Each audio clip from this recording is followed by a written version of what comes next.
보라, 내가 잉태하여 아들을 낳으리니 그 이름을 예수라 하라. 그가 큰 자가 되고 지극히 높으신 이의 아들이라 일컬어질 것이요 주 하나님께서 그 조상 다윗의 왕위를 그에게 주시리니 영원히 야곱의 집을 왕으로 다스릴 것이며 그 나라가 무궁하리라. 아멘. 거룩하신 아버지, 영광을 받으시옵고 오늘도 우리를 불쌍히 여기사 은혜 베푸시며 주의 전으로 부르시니 감사나이다. 가련한 인생들을 사랑하사 독생자 보내시기까지 놓지 아니하시며 우리를 그 핏값으로 구속해 주신 아버지, 오늘 그 은혜 말로 다 할 수 없사옵고 기뻐 찬송하며 주를 경배하오니 주를 기다리는 백성들 가운데 임하시며 사모하는 이들에게 크신 은혜 허락하여 주옵소서. 우리를 정결케 하시며 모든 죄와 허물을 벗겨주시고 흠도 티도 없도록 맡겨 주시며 심령을 새롭게 하여 주옵소서. 우리 드리는 예배가 하나님께 온전히 연락되게 하시고 부르는 찬송마다 주의 기쁨 되게 하소서. 오늘 이 시간 마음과 뜻과 정성을 다하여 주를 찬송하는 시간 되기 원하옵고 예수님 이름으로 기도드리옵나이다. 아멘. 찬송 96장 하나님께 올려드리겠습니다.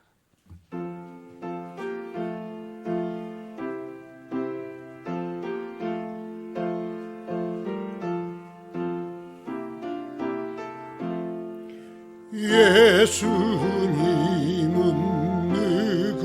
누구신가? 은은 자의 위로와 없는 자의 풍성이며 전한 자의 높음과 잡힌 자의 노임되고 우리 기쁨 되시는 예수님은 누구신가?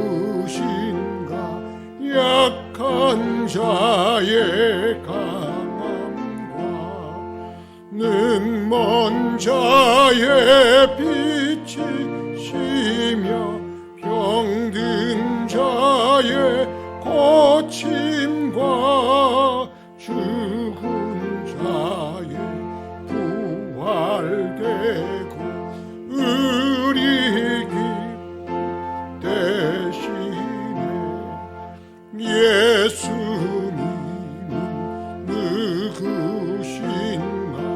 주한 자의 정함과 죽을 자의 생명이며 죄인들의 중보와 멸망자의 구원되고 우리 평화 되시니 예수님은 누구신가? 온 교회의 머리가 온 세상의 구주시며 모든 왕의 왕이요 심판하신 주님 되고 우리 영광 되시네. 교독문 115번을 함께 교독하겠습니다.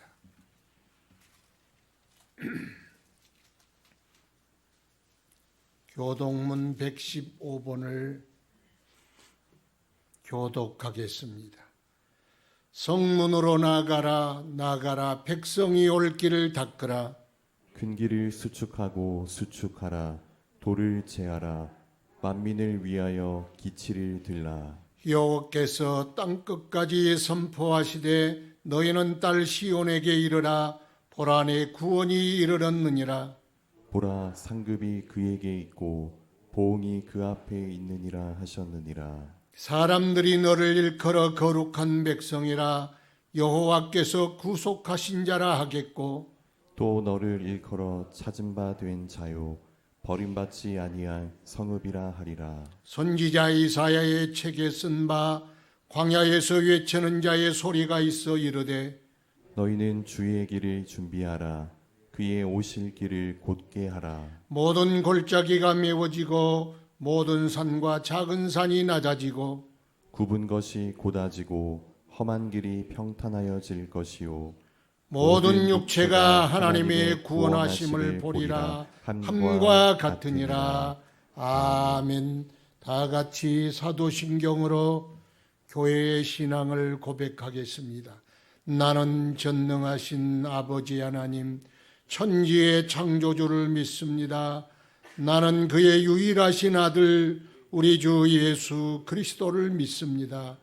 그는 성령으로 잉태되어 동정녀 마리아에게서 나시고 본디오 빌라도에게 고난을 받아 십자가에 못 박혀 죽으시고 장사된 지 사흘 만에 죽은 자 가운데서 다시 살아나셨으며 하늘에 오르시어 전능하신 아버지 하나님 우편에 앉아 계시다가 거기로부터 살아있는 자와 죽은 자를 심판하러 오십니다. 나는 성령을 믿으며 거룩한 공교회와 성도의 교제와 죄를 용서받는 것과 몸의 부활과 영생을 믿습니다. 아멘. 성령 하나님께 올려드리겠습니다.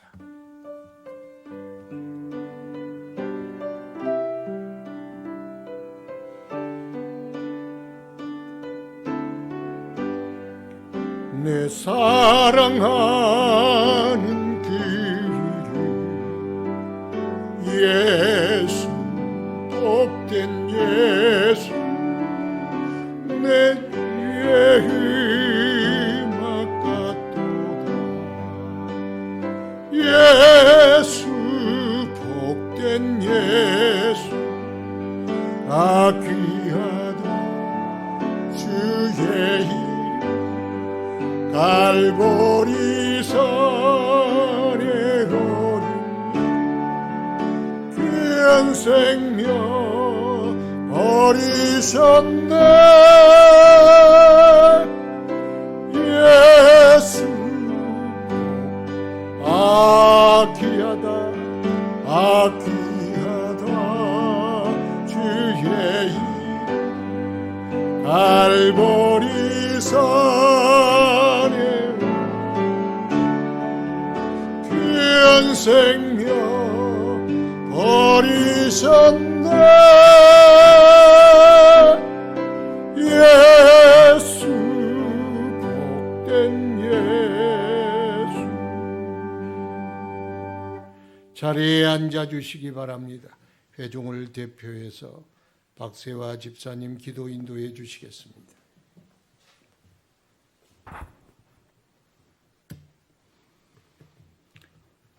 기도하겠습니다. 여호와께 감사하라. 그는 선하시며 그 인자하심이 영원하미로다. 할렐루야. 거룩하신 하나님, 코로나라는 전염병이 만연한 이 시기에도 우리를 불꽃 같은 눈동자로 지켜주셔서 확진자가 없게 하시고 건강한 모습으로 주일을 성수할 수 있도록 믿음과 은혜 주셔서 감사드립니다. 성령의 하나님, 줄어들지 않는 감염과 불안이 고조되어 예배에 참석하고 싶어도 부득이한 사정으로 교회에 오지 못하고 비대면으로 동영상으로 예배드리는 성도님들의 가정에도 성령의 삼겹줄로 묶어주시고 목사님의 생명의 말씀으로 은혜 충만한 시간이 되게 도와주시옵소서. 자비 하나님, 대약되고 어두운 세상 가운데 온전한 신앙으로 살아가기가 힘의 겨움을 주님 앞에 고백합니다. 하나님, 하나님의 백성들에게 자비를 베풀어 주시옵소서. 사랑의 하나님 아버지, 연초에 세웠던 많은 계획이 엊그제 같은데 이제 한 해를 마무리해야 하는 11월 마지막 주일입니다. 점점 추워가는 삼동의 계절이지만 믿음 안에서 내일부터 시작되는 새벽 기도회에 함께 참여하여 마지막 12월 한 달을 잘 매듭짓게 하여 주시옵소서. 1년 동안 방역에 애쓰신 숨은 일꾼들과 각 기관장님들과 회장님들을 축복하여 주시옵소서.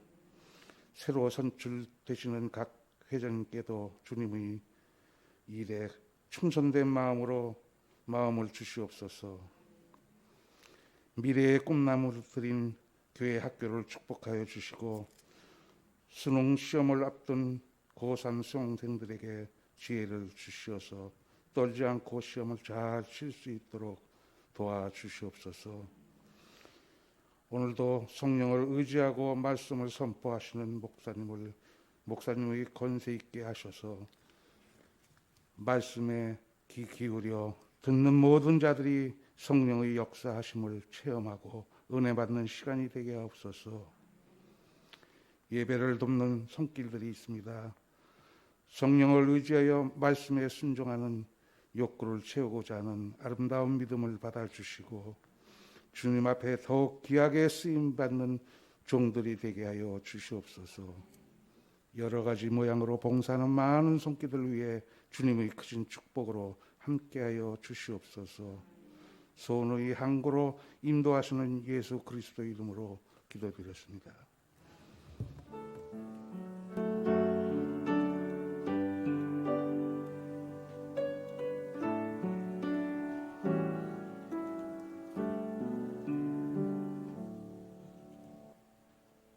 하나님 말씀 마태복음 1장 18절부터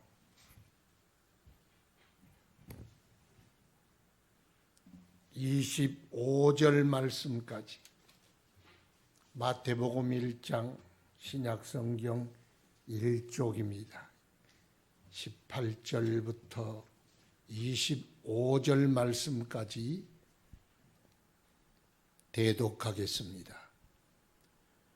예수 그리스도의 나심은 이러하니라.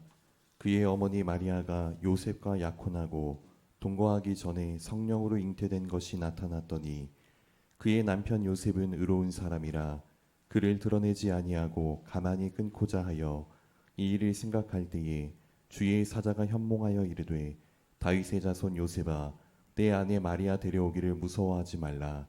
그에게 잉태된 자는 성령으로 된 것이라. 아들을 낳으리니 이름을 예수라 하라. 이는 그가 자기 백성을 그들의 죄에서 구원할 자이심이라 하니라. 이 모든 일이 된 것은 주께서 선지자로 하신 말씀을 이루려 하심이니 이르시되 보라 처녀가 잉태하여 아들을 낳을 것이요 그의 이름은 임마누엘이라 하리라 하셨으니 이를 번역한즉 하나님이 우리와 함께 계시다 함이라.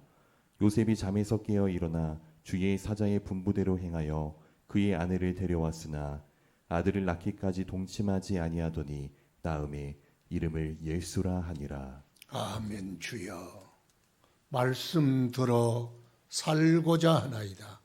주의 말씀이 우리의 생명 되게 하옵시고 잠자는 영혼을 깨우는 능력이 되게 하옵시고 세상에 방황하는 이의 길이 되게 하옵시고 어둠에 헤매는 자들의 빛이 되게 하소서.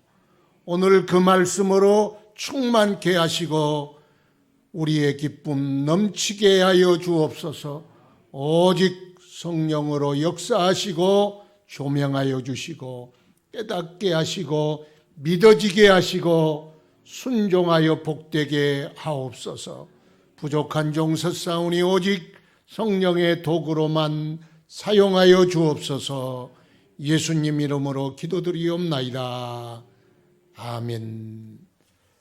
은혜 받읍시다. 몇 사람과 인사 나눕시다. 여러 가지 어려운 중에 있습니다. 확진자들이 많이 나와서 또 방역 단계를 높인다는 말도 있는데, 하여튼 이럴 때일수록 놓치지 말아야 할 끈이 있는데 그게 신앙의 끈입니다. 신앙 잃으면 쓸모없어요. 인생 살만한 가치도 없고. 왜? 죽으면 송장되는데, 송장되면요 식구들도 보기 흉해.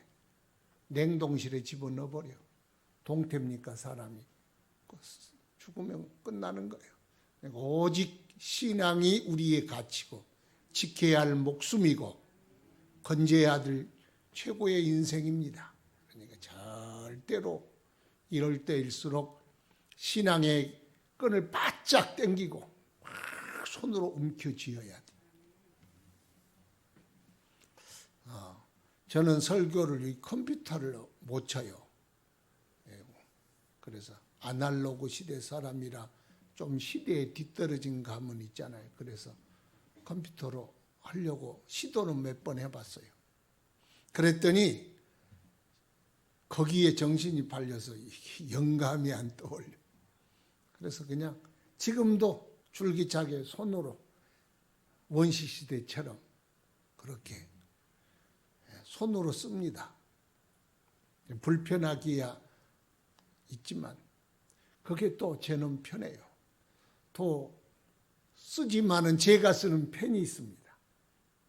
특별한 경우에는 제가 꼭 쓰는 그 펜 가지고 씁니다. 다른 펜 가지고 마음에 안 들고 그래요. 징큰스는 아닌데 습관이라는 게 그렇습니다. 나만 그런 줄 아는데 글 쓰는 작가들도 꼭 쓰는 펜 가지고 쓰더라고요. 화가도 자기가 선호하는 이 붓이 있고, 또 일본 야구 선수 이치로 스즈키라는 선수는 미즈노사의 그 장인이 손수 만드는 수제품으로 만드는 배트만 썼다 그래요. 본인이 쓰고자 하는 것, 선호하고 사용하는 것이 다 다르더라. 좋은 것보다도 내 손에 있고 내 쓰기에 편한 것을 쓰지 않겠습니까? 하나님도 시대마다 사건마다 필요마다 사람들을 불러 쓰시는 분입니다. 하나님은 사람들을 불러 쓰시는 분이 하나님이십니다. 그런데 하나님이 쓰시는 사람은 누구일까? 하나님 쓰기에 편하고 좋으신 분이겠죠. 예를 들자면 다윗이 골리앗과 싸우러 갈 때 사울 왕이 불러서 사울 왕의 갑옷을 입혔어. 그러니까 최고의 명품 갑옷을 입었는데 눈이 내려와서 자기하고는 맞지를 않아. 최고의 장인이 만든 칼을 그에게 줬어. 그런데 칼 쓰기가 어색하고 손에 익지 않아. 그래서 임금님, 이건 나한테 맞지 않습니다. 그리고 자기한테 맞는 것, 만만하게 붙들린 것, 쓰기 용이한 것, 가장 편한 것, 그게 뭐예요? 물맷돌이잖아요. 물맷돌 가지고 골리앗을 쳐부시고 나라를 구원했어요. 그러니까 나라를 구원한 게 별것 아니에요. 물맷돌. 흔히 냇가에 가면 그냥 널려있는 물맷돌이 나라를 구원한 도구가 된 겁니다. 다윗이 그런 사람이라니. 하나님이 다윗을 쓸 때 굉장해서 위대해서 잘나서 똑똑해서 쓴 것이 아니라 하나님이 쓰시기에 편해서 썼다. 하나님이 사용한 사람들은 누굴까? 쓰기 좋은 사람, 편한 사람, 명품을 쓰시는 게 아니요. 본인이 하나님이 보시기에 쓰시는 사람이 아니겠어요. 출애굽기 4장 20절 보니까 모세가 예굽으로 가는데 모세가 하나님의 지팡이를 손에 잡았더라. 지금 나라를 구원하고 민족을 구원하고 예굽의 바로를 상대해서 구원해야 돼. 그러면 굉장한 무기를 들어야 할 것 같아. 뭔가 힘 있는 것이 있어야 할 것 같아. 그런데 뭘 들었어요? 그냥 40년 동안 양을 치고 양을 지키고 이끌고 인도했던 마른 몽둥이 짝대기 하나, 그걸 들고 갔더라. 왜? 모세의 손에 익으니까. 이것을 통해서 하나님이 무엇을 말씀하실까? 간단합니다. 하나님이 쓰시는 사람이 어떤 사람이냐? 강한 사람, 위대한 사람, 잘난 사람, 똑똑한 사람, 그 사람도 쓰시지만 하나님이 제일 편하게 쓰시는 것, 주의 손에 만만하게 들려 용이하게 쓸 수 있는 것, 그런 사람을 하나님이 쓰신다. 그래서 오늘 요셉이라는 사람, 하나님의 아들, 이 세상을 구원하실 하나님의 독생자를 보내실 때 누군가를 택해서 그 가정을 통하여 보내야 되잖아요. 그러니까 그 가정, 하나님이 택하신 가정, 쓰신 가정, 예수 그리스도 메시아를 보내사 그를 위탁할 만한 가정, 그 가정 무슨 기준으로 뽑았을까? 하나님이 편하니까 뽑은 거예요. 그 사람들의 이름이 요셉과 마리아였습니다.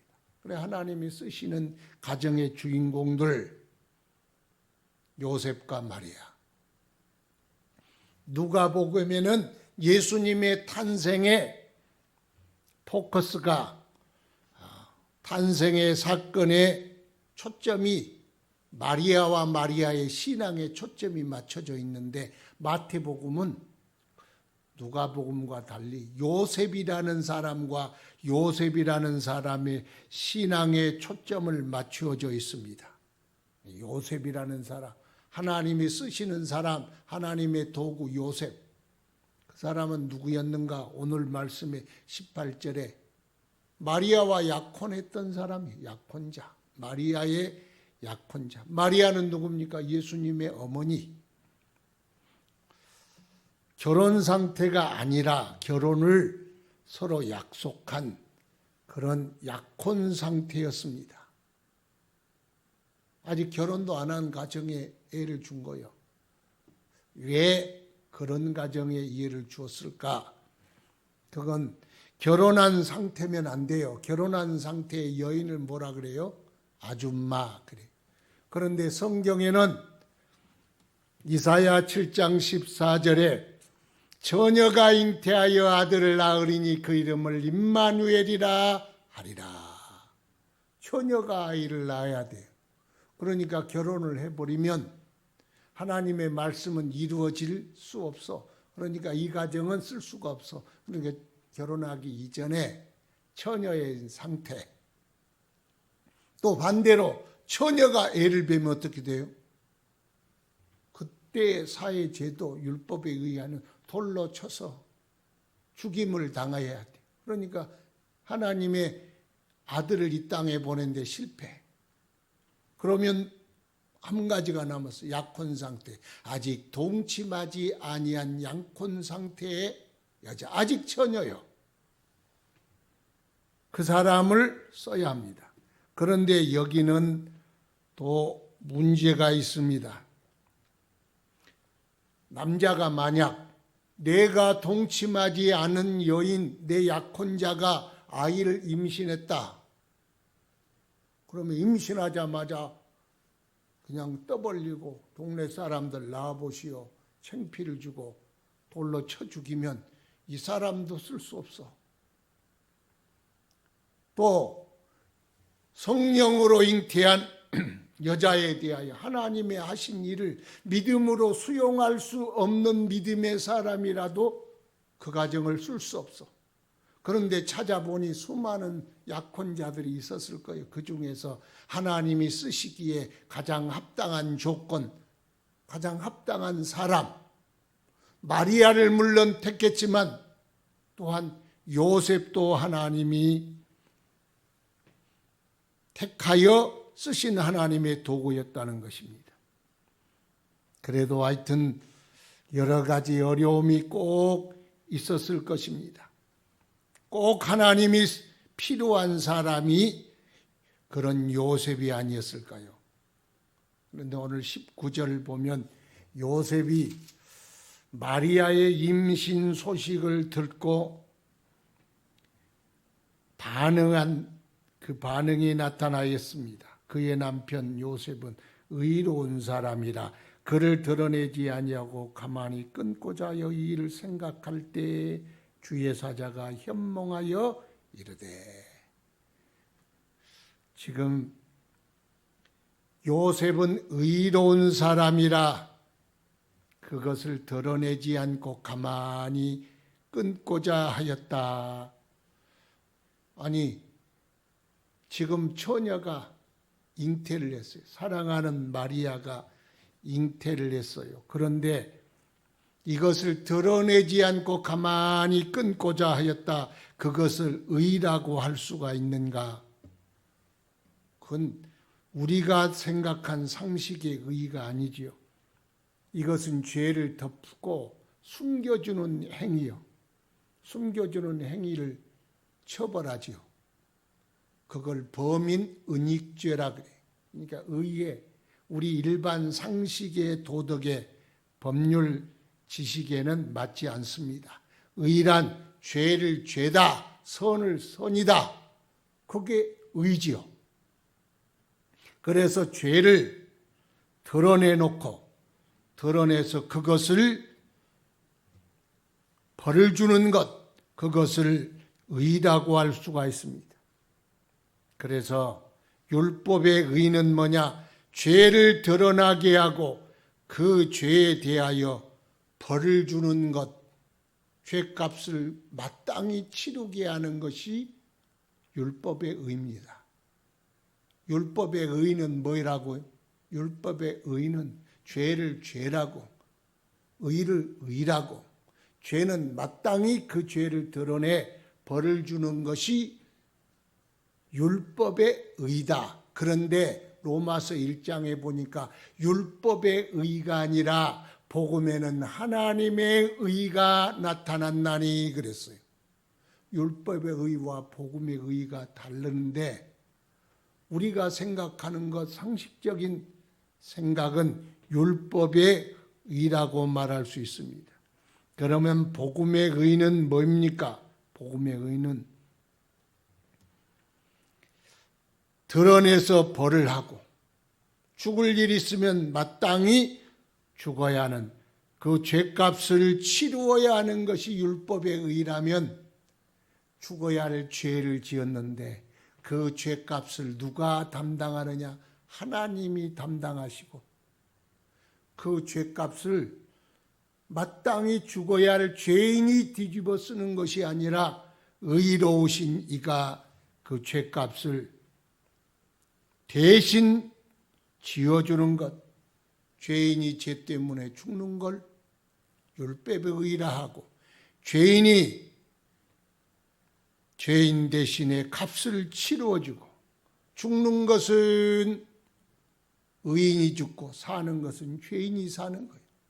그러니까 의인이 죄인을 위하여 대신 죽어지는 의를 복음에 나타난 하나님의 의라 그렇게 말씀하고 있습니다.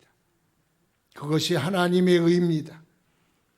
그래서 하나님 편에 보면 요셉은 의로운 사람이에요. 하나님 보실 때 하나님의 일을 이루어 가시는데 하나님의 복음의 의를 이루어 가는데 요셉은 사용되는 사람이요. 그래서 요셉이 의로운 사람이었다.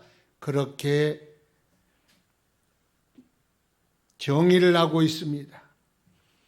이 사건을 읽으면서 가만 묵상하는데 이런 인간적인 생각이 들어요. 요셉의 마음이 그 당시 어떤 마음이었을까? 사랑하는 여인 마리아 얼마나 애틋하고 결혼 날짜를 기다리며 그리고 마음이 설렜을까요? 너무나 마리아를 사랑해서 그를 손도 잡아보지 못하고 그를 아껴주고 지켜주고 그래서 아껴두었는데 어느 날 소식이 들려와서 믿고 싶지 않고 듣고 싶지도 않고 생각하고 싶지도 않는 그런 소문이 들렸는데 너의 약혼자 마리아가 임신했단다 하는 그런 소문이 들려왔어요. 그 말을 전해 들은 요셉의 마음이 어쩌을까? 얼마나 큰 충격과 얼마나 큰 상처를 받았을까? 우리가 쉽게 짐작해 볼 수 있지 않겠습니까? 그 일을 들을 때 요셉이 알 수 있는 일이 무엇일까? 대부분의 사람들은 화를 내고 분노하고 진실을 밝혀서 응당한 처벌을 받게 하는 것. 대부분의 사람들이 아마 그렇게 했을 것입니다. 가만히 있다면 다른 사람들로부터 오해를 받겠죠. 저 사람은 경건한 사람이요. 저 사람은 그렇게 안 봤는데 참 그렇구만. 친구들은 만나서 참 자네 거시기하네. 그러면서 그 모든 오해, 모든 누명을 다 요셉이 쓸 수밖에 없습니다. 그런데 요셉은 마리아는 나를 배신할지라도 마리아는 나를 등 돌릴지라도 나는 그녀에게 그렇게 할 수 없다. 보호해주고 살려주고 싶고 마지막까지 지켜주고 싶다. 그런 마음을 가졌어요. 그렇다고 또 함께 결혼해서 살 수는 없잖아요. 다른 사람의 아이를 가졌는데. 그러니 살려주고 싶기는 하지만 같이 살 수는 없고 그래서 가만히 끊고자 하여 이것을 어떻게 해야 되지? 어떻게 처리해야 되지? 그래서 파혼의 수순을 밟지만은 어떻게 마리아가 다치지 않도록 내가 보호를 해주고 끊을 수 있을까 고민하고 밤잠을 설치고 울다가 웃다가 고민하다 근심하다가 쪽잠이 들었는데 그때 주의 천사가 현몽하여 가로되 마리아가 잉태한 것은 성령으로 된 것이니라. 그러므로 그녀를 네 아내로 내 집으로 데려오는 것을 두려워하지 말라. 그 말씀을 듣게 된 것입니다. 바로 그때 주의 음성을 들은 거예요.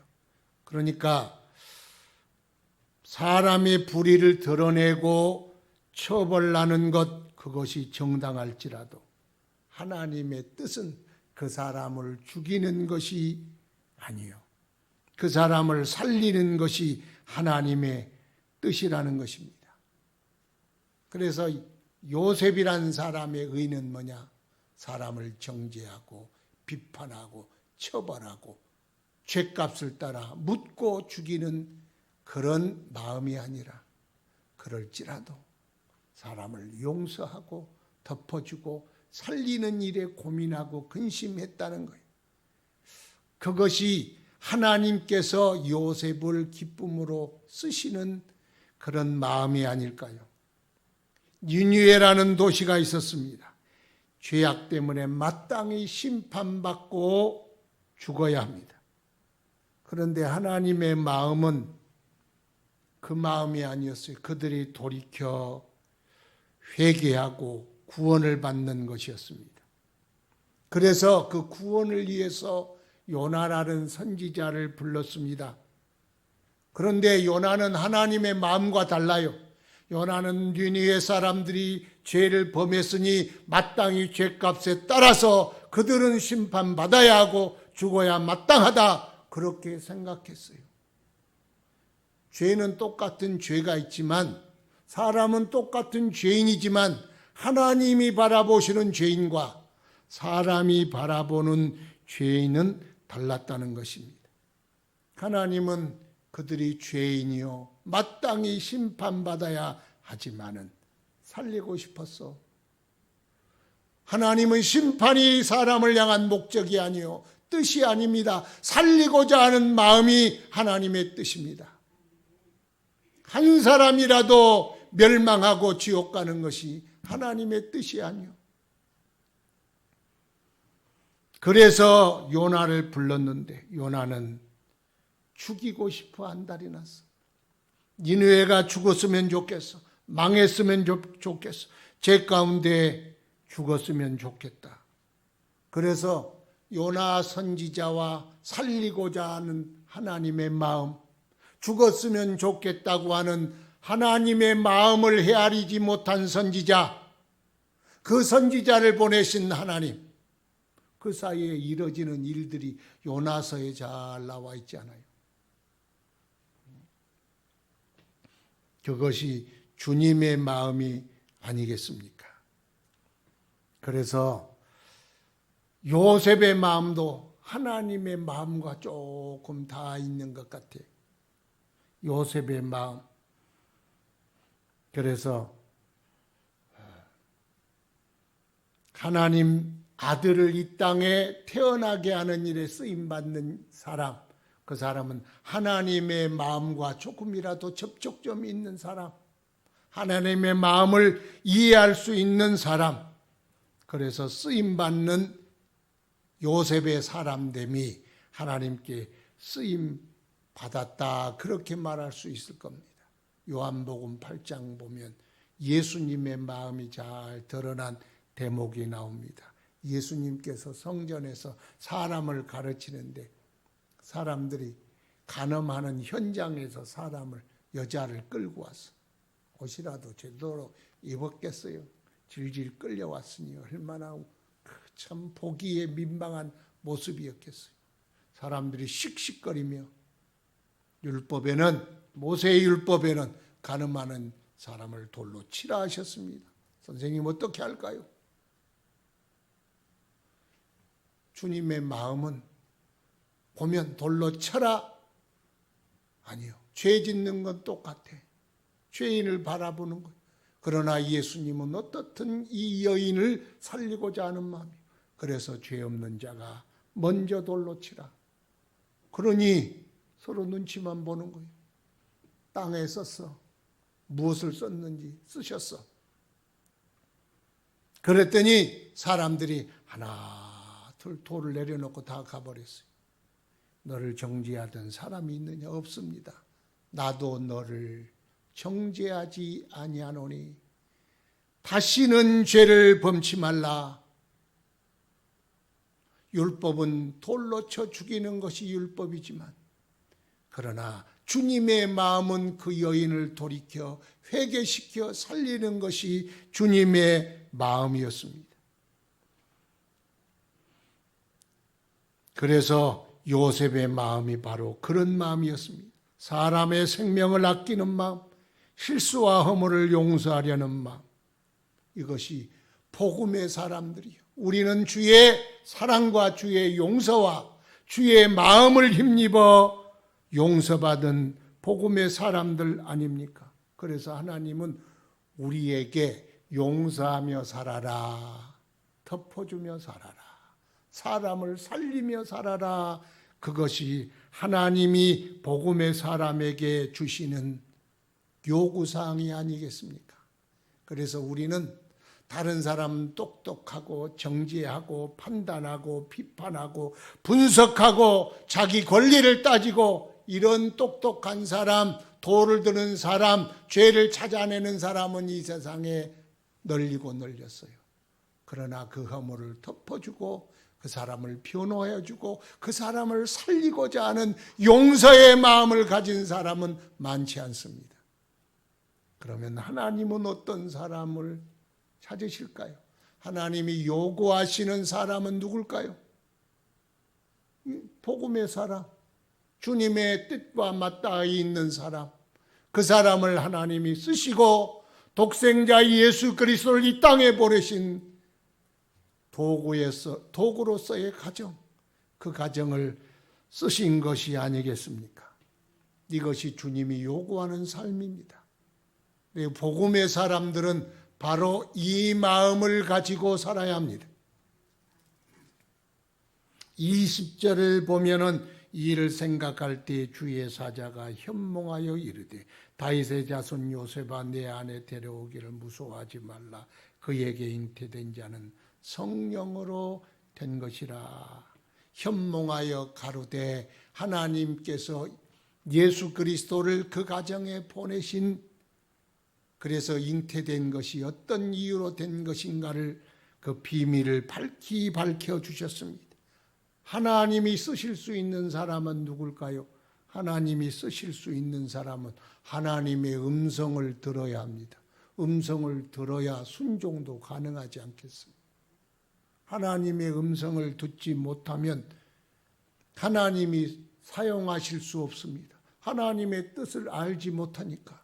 만약 하나님의 음성을 들을 수 없었으면 요셉은 다른 수순의 길을 갔을지도 모릅니다. 그래서 하나님은 요셉과 함께 그의 마음이 접촉 좀 있는 것뿐만 아니라 하나님을 뜻을 계시하고 공개하는 일에도 요셉은 하나님의 뜻을 받을 수 있는 수신기가 있었구나, 통로가 있었구나, 음성을 들을 수 있는 마음이 있었구나, 그런 것을 우리가 알 수가 있습니다. 아무리 하나님께서 계획을 가지고 뜻을 가지고 일을 가지고 쓰려고 할지라도 만약에 전달할 수 없다면, 전달받을 수 없다면 어떻게 하나님의 일을 할 수가 있겠어요? 그래서 하나님의 일은 진척되지 않는 거예요. 여러분은 하나님의 음성을 들을 준비가 되셨습니까? 이 언택트 시대에 제일 지금 필요한 것이 통화가 원활해야 합니다. 서로 마주 볼 수가 없으니까 수신하고 송신하고 서로 통화가 가능해야지. 자꾸 수신을 보내는데 거기서는 받지를 않아. 아무리 배를 늘려도 받지를 않는다면 지시사항을 내릴 수가 없어. 그러니까 하나님의 일은 그 사람을 통하여 흘러가거나 이루어질 수가 없다는 것. 여러분들은 하나님으로부터 수신할 때 송신할 수 있는 송신기가 있습니까? 있다 할지라도 고장나면 무슨 소용이 있겠습니까? 2장에 보면은 똑같은, 안 봐도 돼요. 2장 13절을 읽을게요. 그들이 떠난 후에 주의 사자가 요셉에게 현몽하여 이르되 헤롯이 아기를 찾아 죽이려 하니 일어나 아기와 그의 어머니를 데리고 예굽으로 피하여 내가 내게 이르기까지 거기 있으라 하시니, 또 비슷한 말씀이. 주의 사자가 요셉에게 현몽하여 이르되 이렇게 하라. 헤롯이란 사람이 아이의 목숨을 찾으니, 생명을 찾으려고 군사를 파견했으니 잠시 후에 군사가 들이키면 2살 아래의 사내 아이를 다 죽일 것이다. 그러므로 너는 아이를 데리고 예굽으로 내려가라. 그렇게 지금 일러주셨다는 거예요. 예수님은 태어나실 때부터 죽이려는 자들이 많았습니다. 그래서 보호자는 필히 하나님의 음성을 듣고 하나님의 사인을 읽고 하나님의 지시를 따라야 할 사람이에요. 안 그러면 막혀 있으면, 통로가 막혀 있다면 살릴 수가 없어. 하나님의 인도를 받을 수가 없다는 겁니다. 그래서 하나님의 음성을 잘 들어야 하나님의 인도하심을 받을 수 있어요. 그래서 우리는 양이고 주님은 목자고, 양은 주의 음성을, 목자의 음성을 들어야 목자를 따라갈 수 있다는 것입니다. 여러분, 예수는 빼앗으려는 사람이 언제든지 많아요. 우리 안에 모시고 있는 예수, 생명, 우리 안에 있는 예수, 그에 대한 믿음 그냥 가만두겠습니까? 오늘도 여러분 안에 있는 예수, 그 예수를 빼내가려는 헤롯 같은 사람들이 수두룩 있어. 그러므로 우리는 우리 안에 예수를 지켜야 합니다. 믿음을 지켜야 합니다. 그것이 생명이기 때문에 그렇습니다. 그러면 어떻게 지킵니까? 주의 음성 들어야지요. 주의 음성 듣지 못하면 믿음 지켜낼 수 없고 예수 지켜낼 수 없는 거예요. 들어야 지켜낼 수 있지 않겠습니까? 또 예굽으로 내려가라 그랬더니 호세아 11장 1절에 예굽으로부터 내 아들을 불렀다 함을 이루려 함이니라. 이것이 하나님의 큰 틀이요. 예굽으로 내려가야 돼. 하나님의 계획이 그렇습니다. 그래서 그때그때 하나님의 큰 틀은 정해져 있지만 그러나 그때그때 하나님의 음성을 듣고 움직이는 요셉이 결국 갔더니 그것이 하나님의 말씀이더라는 거예요. 또 잠시 후에 2장 19절은 헤롯이 죽은 후에 예굽에서 현몽하여 이르되 일어나 아기와 그 모친을 데리고 이스라엘로 올라가라 그랬어요. 데리고 또 올라가는 거예요. 헤롯이 죽었다고. 또 갈릴리로 가거라. 또 꿈의 지시하심을 받아 갈릴리 지방으로 떠나가니라. 이 말씀은 이사야 11장 1절에 이는 선지자의 하신 말씀으로 나사렛 사람이라 칭하리라 하심을 이루려 하심이라. 이 패턴을 보면 똑같은 패턴인데요. 하나님께서는 천사를 통하여 요셉에게 말씀하시고 요셉은 순종하여 나가고 순종의 길을 가고 그런데 그 순종의 길이 곧 선지자의 말씀을 예언을 이루어가는 과정이다. 그러니까 요셉의 순종 과정은 곧 하나님의 명령이시고 생명을 살리는 것이고 선지자의 예언을 이루는 것이고 또 다른 우리에게 그 말씀의 자취를 남겨 우리로 읽게 하고 우리로 은혜 받게 하는 말씀에 이루는 대장정이었다 그런 뜻입니다. 하나님의 지시를 따라 살아갔는데 그랬는데 그것이 하나님의 말씀을 이루는 것이고 또 내 믿음을 지키는 것이고 그것이 결국은 하나님께 영광이 되는 과정이었다는 것입니다. 그러므로 이것을 4번이나 말씀한 4번이나. 그래서 하나님의 계시, 하나님의 음성, 하나님의 뜻이 형태야 어찌하든 열려진 마음, 하나님을 향한 그 마음에 하나님의 뜻이 전달되게 되었다. 그 형태는 중요하지 않습니다. 말씀을 통한 감동이라. 또 어떤 사람에게는 또 다른 환상이라, 음성이라, 다른 것도 있을 수 있어요. 그러나 가장 일반적인 건 하나님의 말씀에 대한 감동이다. 지난주 말씀했습니다. 그래서 요셉은 순종했다는 거예요. 그 순종이 있기까지 하나님의 명령이 나타나야 하는데 그것을 가르쳐 하나님의 사인, 하나님의 음성, 하나님의 계시다 그렇게 말씀한다. 사랑하는 여러분, 여러분의 마음에는 하나님의 감동과 계시와 사인이 읽혀집니까? 음성이 들립니까? 마음을 하나님의 뜻이 여러분의 마음을 감동하여 움직이고 있습니까? 그게 문제겠죠. 지금도 나는 하나님의 말씀에 감동 따라 그 명령 따라 움직이고 있느냐? 그 말씀입니다. 그러지 못한다면 어디에서 고장이 났을까?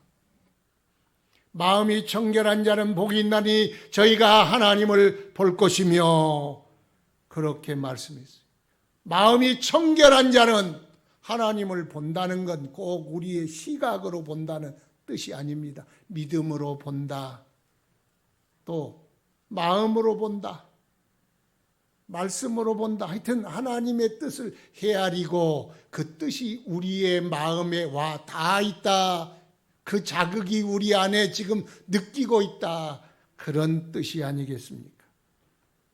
어딜 갔더니 젊은이 집에 갔더니 빔 프로젝트가 있어요. 왜 이걸 놨냐 그랬더니 저는요 이 하얀 벽에다가 빔 프로젝트를 싸가지고 혼자서 누워서 영화 보는 것이 취미입니다. 그래서 이 벽은 이렇게 커튼을 쫙 여니까 하얀 벽이 나오고 있더라고. 근데 그 깨끗해, 그 벽이. 그러니까 이 불을 켜고 빔 프로젝트를 싸니까 이 화면이 선명하게 나와. 영화관에서 영화 보는 느낌이 들더라고요. 거기는 흠이 있어도요, 그냥 나와. 흠이 없이, 굴곡이 없이 깨끗한 마음에 여기 비춰주는 빛이 쫙 그대로 반사되어 나타난다는. 마음이 청결하다는 것은 하나님이 그 뜻을 우리에게 보낼 때 청결한 만큼 우리 마음에 와닿는 거예요. 깨끗한 만큼 우리가 그 뜻을 깨달아 알 수 있고 하나님을 볼 수가 있다는 것입니다. 그래서 하나님은 지금도 말씀하고 계신다. 그래서 송신기의 문제가 아니라 수신기의 문제다 그랬어요. 생각나십니까? 하나님의 문제가 아니라 우리 마음의 문제라는 거예요. 우리가 하나님의 뜻을 헤아리지고 살지 못한다면 그것은 우리의 마음이 고장났기 때문이다. 그래서 빨리 수리해라. 빨리 고쳐라는 것입니다.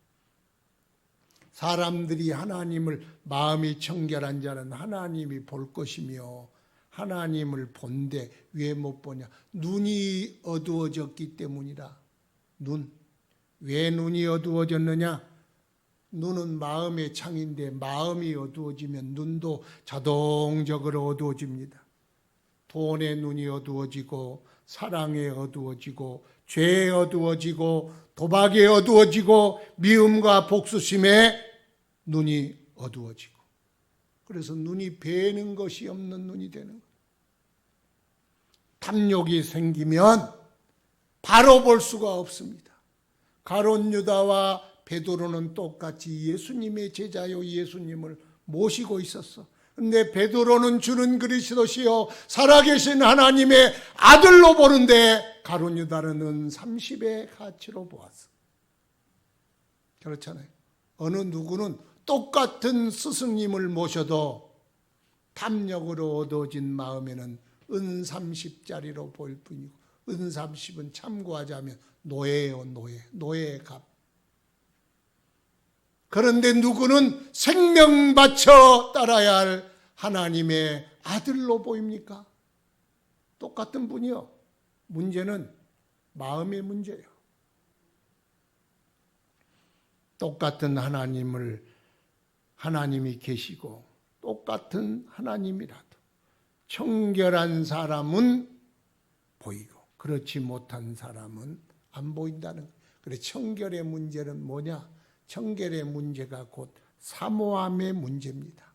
사모함의 문제와 청결의 문제가 왜 같이 엮여 있습니까? 그건 그럴 수밖에 없어. 어떤 아이가 자기 누이는 어디를 가면 알 수가 있대. 그래서 왜 그랬더니 씻고 바르고 꾸미고 찍고 옷 입고 준비하고 그러면 누구를 만나러 가는지 다 안다는 거예요.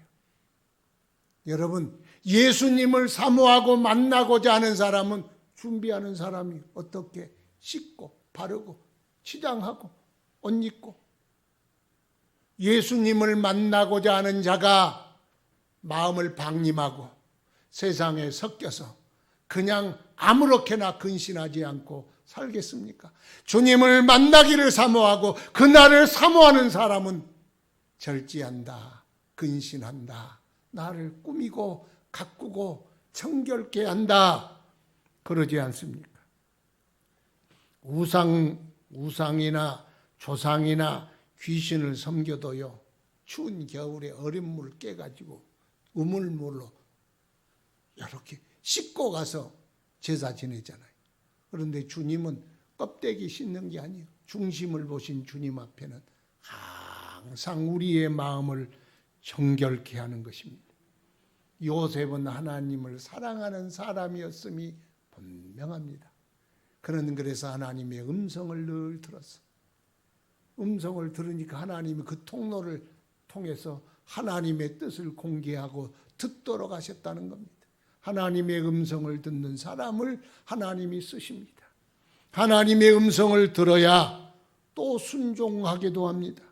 그래서 주의 분부대로 행하여 그의 아내를 데려왔다. 24절에 그의 분부대로 행하였다. 그 말씀은 순종했다는 것입니다.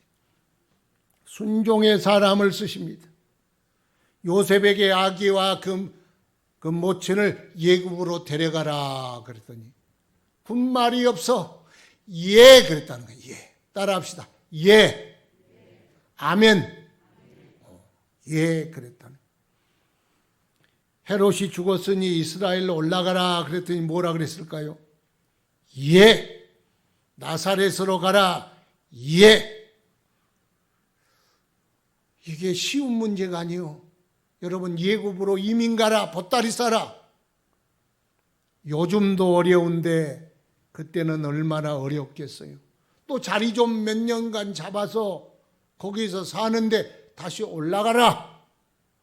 그러면 대부분 90% 이상은 A씨, I씨, O씨, E씨 다 나옵니다.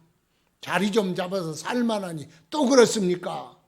그러지 않겠어. 그런데 전혀 다른 말이 예, 그렇게 순종했다는 것입니다. 그래서 성경에 하나님이 쓰시는 하나님의 사람들은 하나같이 순종의 사람이었어요. 노아야 방주 지을래?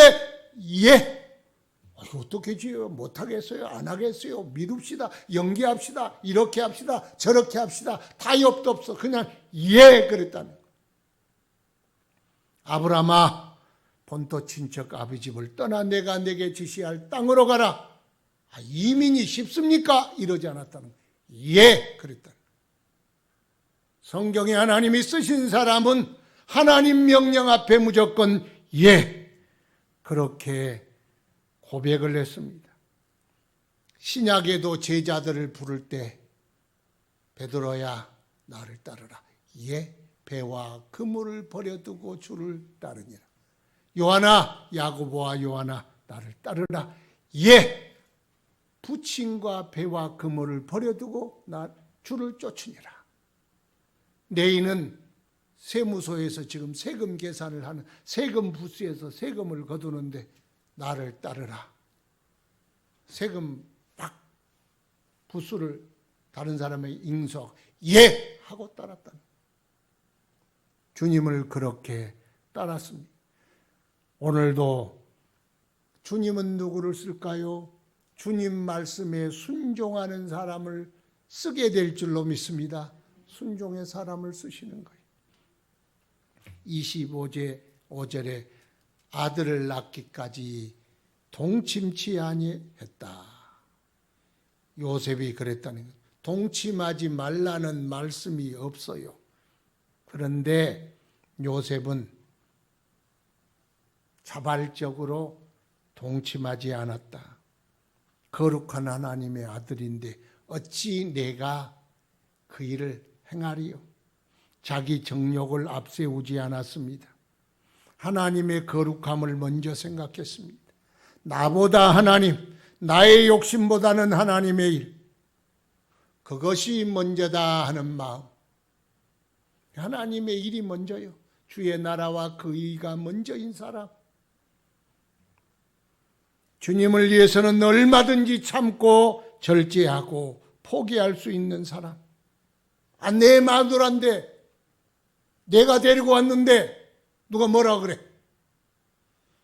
그럴 수도 있으나 하나님이 쓰시는 사람은 자기 주장에 충실한 사람이 아니요 항상 하나님을 먼저 생각하는 사람이었습니다. 하나님을 위해서는 내 주장도 내 이익도 내 심술도 내가 할 말도 내 감정까지도 내려놓고 교회를 위해서, 주의 일을 위해서 헌신하는 사람, 그 사람을 하나님이 쓰시는 사람입니다. 누구든지 나를 따라오려거든 뭐 하라고요? 자기를 부인하고 너를 내려놓고 네 생각도 내려놓고 주장과 고집도 내려놓고 그래야 주님을 따라갈 수가 있답니다. 그래서 우리는 오직 주님의 영광을 먼저 생각하는 성도 되시기를 축원합니다. 우리 가운데 우리를 위하여 사는 자도 없고 우리를 위하여 죽는 자도 없도다. 우리가 사나 죽으나 주의 것이로다 그랬잖아요. 하나님을 먼저 생각하는 사람, 그분의 거룩함과 그분의 일을 먼저 생각하는 사람, 그 사람이 하나님의 마음에 합한 사람이에요. 하나님이 쓰시는 사람이라는 것입니다. 요셉이 이렇게 하나님의 아들 예수 그리스도를 받아서 그 가정에 양육하고 그를 위하여 헌신했습니다. 그랬더니 그의 아들 야고보, 예루살렘 교회의 기둥 같은 사람, 그리고 그 아들 유다, 초대교회의 얼마나 대단한 사도들, 얼마나 대단한 사도들이 됐습니까? 하나님께 쓰임받으니 하나님도 요셉과 그의 자녀를 복되게 쓰신 것, 얼마나 좋습니까? 그러므로 우리도 오늘 대강절을 맞이해서 나도 요셉같이 하나님 붙들려 쓰임받는 사람 되리라 하는 다짐 가지고 나가기를 축원합니다. 거룩하신 아버지여, 요셉의 가정같이 우리의 가정도 주님 쓰임받기 원합니다. 요셉이 쓰임받고 마리아가 쓰임받는 것처럼 우리도 쓰임받기 원합니다. 주님, 주의 도구 되게 하여 주옵시고, 그래서 항상 주의 마음을 헤아릴 수 있는 사람 되게 하소서. 주님께서 명령하실 때 예라고 대답할 수 있는 사람 되게 하옵소서. 주의 나라와 주의 의를 먼저 구하는 주의 사람들이 되게 하여 주시옵소서. 예수님 이름으로 기도드리옵나이다. 아멘. 준비한 예물 하나님께 봉헌드리겠습니다. 다음 내일부터 세일의 새벽 기도회가 진행됩니다. 나와서 기도드리면 좋고, 그렇지 않으면 집에서 세일의 새벽 기도회 5시면 올라갈 겁니다. 영상이 올라가면 집에서 또 그렇게 오지 못하신 분들은 들으시기를 바랍니다. 다음 주에 예배 후 예결산 공동회의가 있습니다.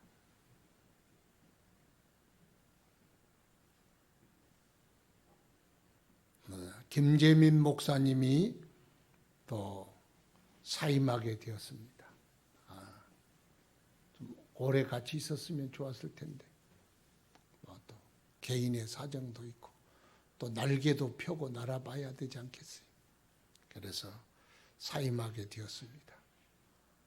정 많이 들었죠. 우리 교회에서 자라서 언제 만났는지 기억도 안 날 만큼 조그마한 아이 때부터 하여튼 저와 만났는데 할머니 때부터 알았던 우리 목사님인데 떠난다고 하니 마음이 좀 섭섭하기도 하고 시원하기도 하고 또 하여튼 그 여러 가지 그런 감정이 생겨요. 그런데 또 다른 사역자를 하나님이 보내주셨습니다. 김하영 전도사님. 나와보세요. 이쁜 아가씨 전도사님입니다. 여러분 또 인정해 주시고 사랑해 주시고 하나님이 쓰시는 종은 나이가 없어요. 조그만 사람이라도 주의 종은 나이를 묻지 않는 거예요. 그냥 주님이 쓰시는 종이다 생각하고 인정하고 존경해 주시기 바랍니다. 인사하세요.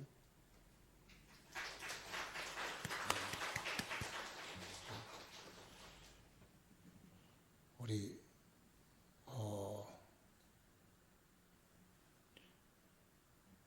떠나는 우리 김재민 목사님 어디 가서든지 또 사랑받고 또 훌륭한 목회자로 사역할 줄로 믿습니다.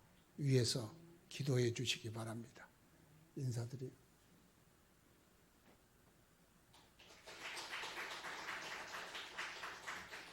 할 말 있으면 한마디.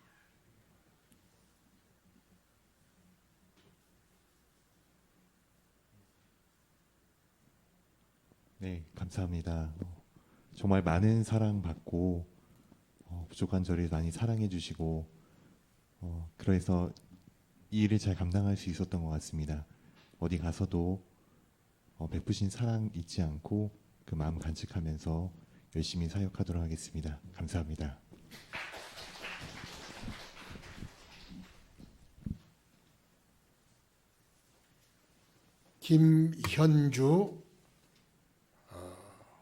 김현주 성도님 어디 계십니까?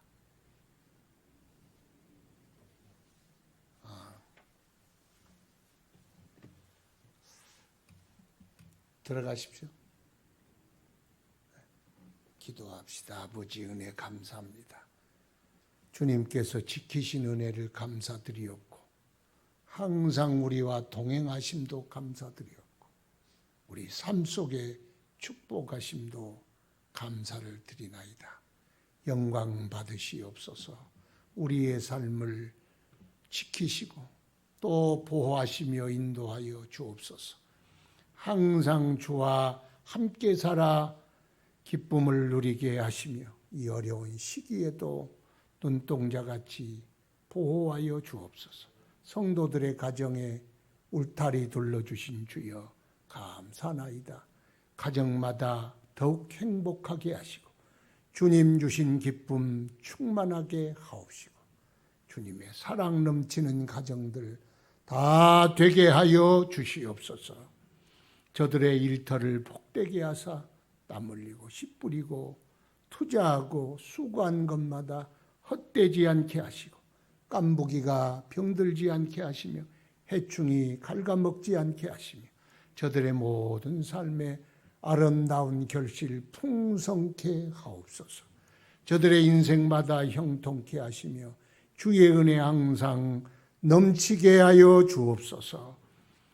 이름 없이 빛 없이 수고하는 종들을 기억하시고 주님께서 그 손길을 복되게 하시며 그 가정과 삶에 주시는 은혜 항상 풍성케 하옵소서. 이제는 우리 주님 예수 그리스도의 크신 은혜와 하나님 아버지의 만극하신 사랑하심과 성령님의 교통하심이 이제 주님께 쓰임받기를 원하며 결단하고 돌아가는 모든 성도들 머리 위에 이제로부터 영원토록 함께 있을지어다. 아멘.